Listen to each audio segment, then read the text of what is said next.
Les constantes ressemblent un peu aux variables, sauf qu'elles, vous n'avez pas la possibilité de les modifier par la suite.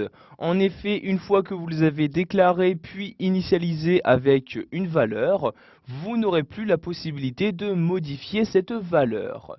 Donc, sachez que Visual Basic Editor vous propose d'utiliser deux types de constantes, les constantes personnalisées et les constantes intégrées.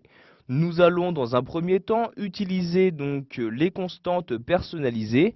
Nous allons donc voir ici comment les déclarer. Donc pour déclarer une constante personnalisée, vous allez commencer par saisir à l'aide de votre clavier const comme ceci.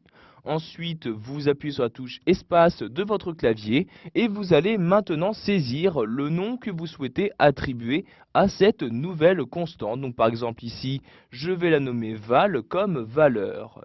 Donc vous voyez ici, j'ai maintenant déclaré ma toute première constante. En effet, je n'ai juste qu'à écrire ces deux mots-ci et voyez donc ma constante est déclarée. Si vous le souhaitez, vous avez bien évidemment la possibilité de préciser un type à cette constante. Vous faites pour cela exactement la même manipulation que pour une variable. Vous avez également la possibilité de l'initialiser en même temps que la déclaration. Donc c'est ce que je vais faire par exemple ici. Donc pour cela, j'insère un égal et je mets donc la donnée que je souhaite intégrer à cette constante. Donc ceci peut être une donnée chiffrée ou encore une chaîne de caractères, etc. Donc par exemple ici, je vais y insérer 10 dans cette constante. J'appuie ensuite sur la touche Entrée de mon clavier pour passer à la ligne suivante. Donc vous faites ceci autant de fois que vous le souhaitez, donc autant de fois que vous aurez besoin de constantes. Donc par exemple ici, je vais déclarer une deuxième constante. Donc j'écris ici const comme ceci. J'appuie sur la touche espace. Je vais la nommer ici cette fois-ci val2. Ensuite, j'insère un égal. Et cette fois-ci, donc, je vais y intégrer une chaîne de caractères.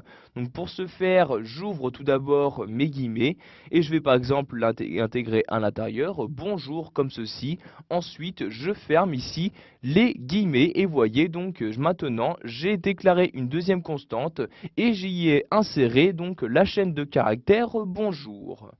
Nous allons maintenant nous intéresser aux constantes intégrées, c'est-à-dire les constantes qui sont utilisées par différents objets, donc que ce soit les objets de Microsoft Excel, des objets donc de Visual Basic Editor ou encore des objets donc se trouvant directement dans la suite Office 2010.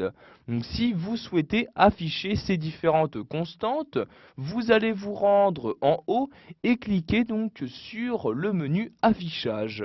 Une fois dans ce menu, vous allez maintenant choisir d'afficher l'explorateur d'objets. Donc voyez ici celui-ci. Pour cela, vous cliquez sur la ligne correspondante. Vous avez alors cette fenêtre-ci qui apparaît, donc il s'agit de l'explorateur d'objets. Donc vous allez choisir dans un premier temps en cliquant sur cette flèche les constantes que vous souhaitez afficher. Donc si vous souhaitez afficher toutes les constantes, vous allez sélectionner toute bibliothèque. Si vous souhaitez n'utiliser par exemple que les constantes d'Excel, vous cliquez ici sur Excel. Ensuite, dans ce champ-là, vous allez saisir XL comme ceci et vous appuyez sur la touche Entrée de votre clavier. Vous allez maintenant avoir donc ici dans cette partie-là les différentes constantes en question que vous allez pouvoir utiliser comme vous le souhaitez. Donc vous voyez ici ces différentes constantes, je descends à l'aide de l'ascenseur comme ceci. Donc vous voyez ici les différentes constantes. Pour toutes les afficher, je clique ici sur constante comme ceci. Et voyez maintenant, donc toutes celles-ci s'afficheront bien dans cette partie-là. Et pour les utiliser, je vais donc devoir ici retenir le nom de la constante, puis donc la déclarer comme une autre constante à l'aide donc des différents mots-clés. Voilà, vous avez maintenant la possibilité d'utiliser les constantes dans votre code VBA.